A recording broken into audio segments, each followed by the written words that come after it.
All right, so listen, I get it. You probably clicked on this video and you were probably like, dude, what is Brandon talking about now? But I promise you, by the end of this video, your outlook on being a real estate agent, regardless of what happens with the real estate market, is going to be better. So let's jump right into it. So I have agents that I'm coaching right now. They're very concerned and asking me all the time, so Brandon, what is your position or what do you believe is going to happen in the marketplace as it relates to everybody talking about a housing market crash? I mean, literally everything you see on the news and on YouTube, it's housing market crash left and right. Well, let's jump into this. So first off, I want to talk about the pros of a housing crash. And really what I mean by that is, number one, I don't believe there's going to be a housing market crash that's being perceived the way it's being perceived right now in the media. And so I believe what's going to happen is that the market is going to correct itself and we're going to get back into what we call a neutral market. And I want to walk you guys through the value of a neutral market and why you should be excited about what is happening in the real estate market. So first and foremost, like I'm telling every single agent that I'm coaching right now, I'll tell you the exact same thing. Don't get caught up in the media, all right? So again, everyone's talking about crash, but we've got to put that actually into context. My position is that the market will correct itself, and I'm going to explain to you what that means in a second. So when I talk about context matters, when we look at a real housing market crash, like the one in 2008 during the Great Recession versus what's happening now, the first thing we need to look at, of course, is inventory. So if you look at the screen right now, this is a really, really good graph, okay? So hopefully you can see this okay, but if you have questions, let me know. All right, so here's what this is showing. So when we look at 2007 and 2008, all right, so the dark blue line, all right, is housing supply, the number of homes for sale. And then the dotted light blue line is housing prices. So you see this huge gap, really for the first time in history. And this gap is super dramatic. What it's showing is that inventory levels at almost the highest they've ever been in the history of the world, home prices plummeted, right? This was the cause of home prices going down. You and I both already know that. This is a simple supply and demand issue. Well, if you look at what's happening now with inventory levels being at all-time historic lows, obviously the inverse of that are property values being at an all-time high. So when you look at the root cause of a housing market crash, this is the foundation of that. And so the one thing that makes me feel very confident going into this market correction is we still have inventory levels that are ridiculously low. All right, that's number one. Number two, this is the thing the media is not talking about that they should, is home equity positions. In other words, how much do people owe on their properties versus what their homes are worth today in comparison to what that was with a real housing crash of 2008? Well, let's look at the graph. Okay, this is really, really important. Again, all right, so the red line represents housing equity, and then the blue line is the debt that's owed on real estate. So if we look at the real housing crash of 2008, 2009, home equities plummeted. We already talked about that. Values going way, way down. And then the blue line of what they owed on their mortgage was an inverse of what their home was worth. In other words, a large percentage of homeowners, they owed a lot more than their houses were worth. So yes, it was very simple for them to make a decision to say, wait a minute, why am I going to continue to pay on this mortgage, pay on this debt or this liability when I owe more than this thing is even worth? And so the incentive to walk away is much different than what we see today. If you look at the graph, what people owe on their mortgage in comparison to how much their home is actually worth, well, there's some great disparity there on the side of it being positive. In other words, it's going to be very difficult for people to walk away from their house like they did before because of how much upside they have. And so if push comes to shove and things get really bad with the economy or with the market, unlike before, people have options. People can refinance the mortgage. They can restructure the debt. They can sell the house. And there's enough equity there for most people where they can take that equity and secure new housing. All right, so let's jump into reason number one, why I'm excited about a housing market correction. Number one is it's going to be way, way easier to get new listings. All right, so let's talk about expired listings first.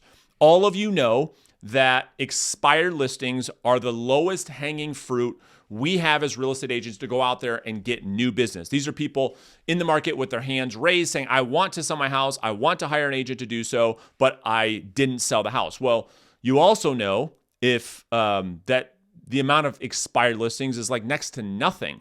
Many of you probably get 1, 2, 3 a week. Let me put this in context when we're in more of a neutral market, when inventory is more evenly spread out. Imagine a world for a second.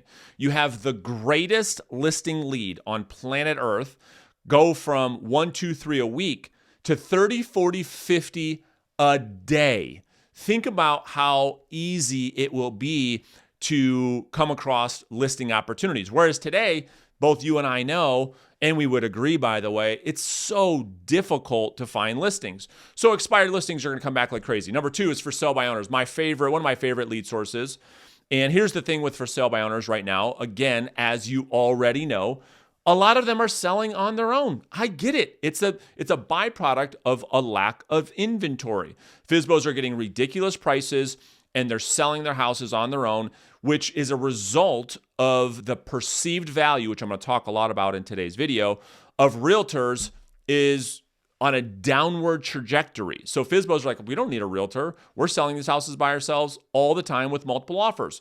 And so that perceived value is going down. Well, when we're in a neutral market and for sale by owners are no longer able to sell their houses on their own like they are today, not only do you get a ton of FSBO opportunities, but that perceived value of hiring a real estate agent goes up dramatically. And this is why I'm so excited. This is what I keep telling all the agents that I'm coaching right now, like wait until you get 20, 30, 40, 50 expireds a day, 20, 30, 40 for sale by owners per day that are all not selling on their own.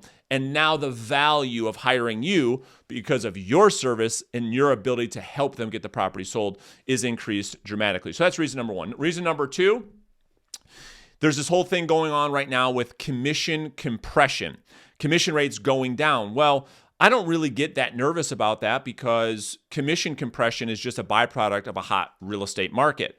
The hotter a real estate market, the perceived value of realtors goes down, quite frankly. And when we see a shifting market or a more of a neutral market, the commission that commission compression that eases up. And the reason for that is this. Again, I talk a lot about in this video the perception of the value we provide as real estate agents. Well, when people can no longer just put their houses up for sale for whatever price they want, get 14 offers in a weekend, and now houses are taking months and months and months and months to sell, nobody is able to sell them on their own. The perception of the service in which you and I offer as real estate agents, it automatically goes up, okay? And so that's why when we talk about commission compression, well, commissions are going down because the seller's saying, well, why am I going to pay you so much money? All you have to do is stick a sign in the front yard, put it in the MLS, and you're going to get 45 offers. And every Tom, Dick, and Harry realtor that got their license 2 days ago can get me that same result. So the value I have in this relationship isn't as high as it will be when the market shifts. Number two, the discount companies, all the flat fee listing brokerages, all the stuff you guys are competing with right now, all that stuff, all the discount models, they start to go away. If you've never sold real estate in a neutral market or a buyer's market, what you're going to find is that it's actually rare to see discount brokerages. It's rare to see the MLS flat fee brokerages thrive like they are today, because the perception that sellers have is, I'll just throw it in the MLS for $200 and it'll just sell. Well, all those companies can't survive when properties are no longer selling that easily. So the fact that commission compression is going to ease is going to really help you. It should be something you're very, very excited about. Reason number three is less agents to compete with in the marketplace. Now, I am very excited about this, and the reality of the matter is that when a housing market, when a real estate market cools off, there's a mass exodus that happens. Tons of realtors get out of the business. So much so, I'm going to show you, if you look at my screen, I'm going to show you a little, some data that that NAR puts out. And what you're looking at is just the membership year over year on how many realtors there are. Okay, so if you look at the crash in, let's just go back to 2008 for a second. Okay, so we had this huge rise of the real estate market of 2005, 2006, and if you see, membership of NAR got all the way up to almost 1.4 million real estate agents. Well, the market crashed and everybody got out of the business. You can see year over year over year over year, all the way until 2012 when things started to get better and rebound.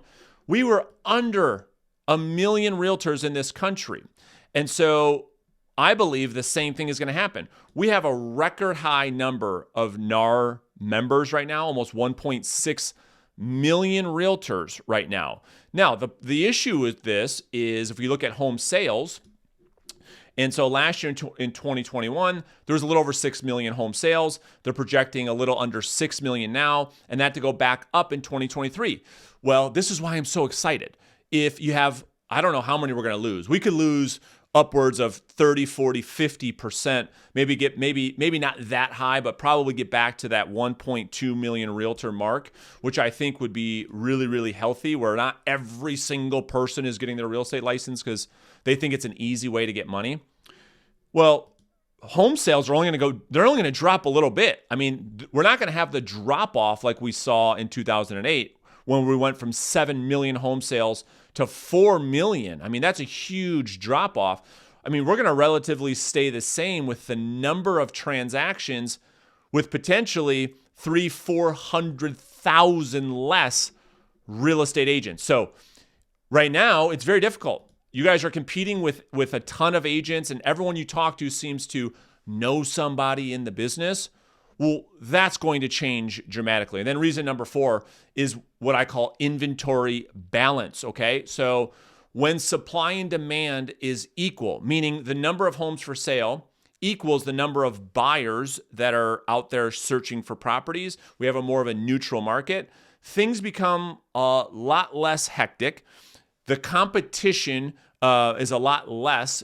And so what we see is homes that they don't sell as fast, which is good, and the perceived value from the sellers increases. When no longer a home can come on the market and sell in 2 seconds, and it takes some real skill and some real tact to get properties sold, well, you'll start getting paid more money. Okay. Less competition for buyers. Think about how challenging this is. You have a buyer, it's virtually impossible to get your offers accepted. When there's more of a neutral market and you're working with a buyer, that stress of working with a buyer and having to show them properties the second a house hits the market, that goes away, right? It becomes a much more manageable market to sell real estate in. So these are the reasons why I'm so excited about what's happening in the marketplace. And my goal, like I told you at the beginning of the video, is to hopefully brighten your outlook on what it means to be a real estate agent in 2022 and beyond. So if you have any questions, let me know. You can use the comment section. And if this video hopefully gave you value, feel free to subscribe to the channel. You can always change your mind later. So I will see you guys in another video. Thank you guys for your time, and we'll see you guys very soon.